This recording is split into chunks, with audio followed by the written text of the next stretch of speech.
Hi friends, welcome to మైతాస్ channel. ఈరోజు వీడియోలో రాగి పిండితోటి ఒక మంచి స్నాక్ ఐటెం అయితే మీకు పరిచయం చేయబోతున్నాను. చేసుకోవటం చాలా ఈజీ అండి. పిల్లలకి ఎప్పుడైనా స్నాక్ అడిగితే ఈజీగా ప్రిపేర్ చేసి పెట్టవచ్చు అనమాట. చాలా సింపుల్గా చూపిస్తాను, చూసేయండి. ముందుగా ఒక బౌల్ తీసుకొని 1 కప్పు ఉప్మా రవ్వ వేసుకోవాలి. సూజీ రవ్వ అంటారండి, అలాగే బాంబే రవ్వ అంటారు. అది 1 కప్పు వేసుకోండి. అదే కప్పుతోటి 1/2 కప్పు వరకు షుగర్ వేసుకోండి. ఏ కప్పుతో అయితే మనం బొంబాయి రవ్వ తీసుకున్నామో అదే కప్పుతోటి వాటర్ యాడ్ చేసుకోండి. తర్వాత బాగా మిక్స్ చేసుకోండి. ఈ విధంగా మిక్స్ చేసుకున్న తర్వాత ఒక 10 నిమిషాల పాటు మూత పెట్టి రెస్ట్ ఇవ్వండి. ఈ లోపున షుగర్ అనేది మెల్ట్ అవుతుందన్నమాట. ఒక 10 నిమిషాల తర్వాత మూత తీసి చూస్తే షుగర్ అనేది కరిగిపోయింది.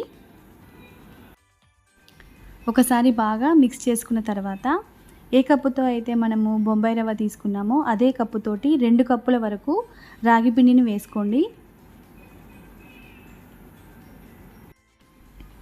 అలానే 3 స్పూన్లు పచ్చి కొబ్బరి పౌడర్ ఉంటే వేసుకోండి. నేను ఇక్కడ ఎండు కొబ్బరి మాత్రమే వేస్తున్నాను, నా దగ్గర లేక. అలానే 1/2 టీ స్పూను ఇలాచీ పౌడర్ వేసుకోండి. తర్వాత కొద్దిగా సాల్ట్ వేసుకోండి. స్వీట్లో సాల్ట్ వేసుకుంటే స్వీట్ అనేది బ్యాలెన్స్ అవుతుంది కదా, అందుకని వేసుకోవాలి. అలానే వంట సోడా కొద్దిగా వేసుకోండి. ఇప్పుడు ఏ కప్పుతో అయితే మనం బొంబాయి రవ్వని కొలుచుకున్నామో అదే కప్పుతోటి 2 కప్పుల వరకు వాటర్ అనేది వేసుకోవాలి. ఇలా వాటర్ వేసుకున్న తర్వాత ఒకసారి బాగా మిక్స్ చేసుకోండి.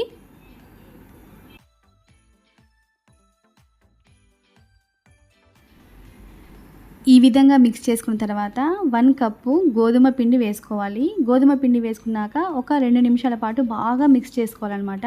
ఉండలు లేకుండా బాగా మిక్స్ చేసుకోండి.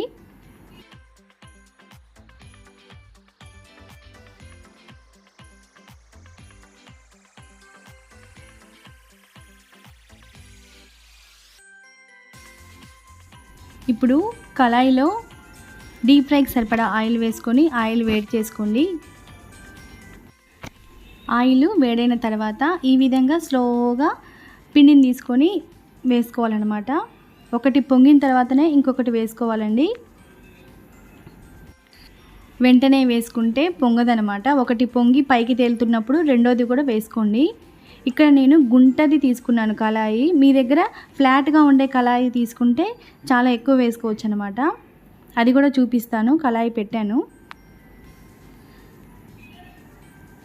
ఒకటి పొంగిన తర్వాత ఇంకొకటి కూడా స్లోగా వేసుకోండి. ఈ విధంగా పొంగుతాయి అన్నమాట.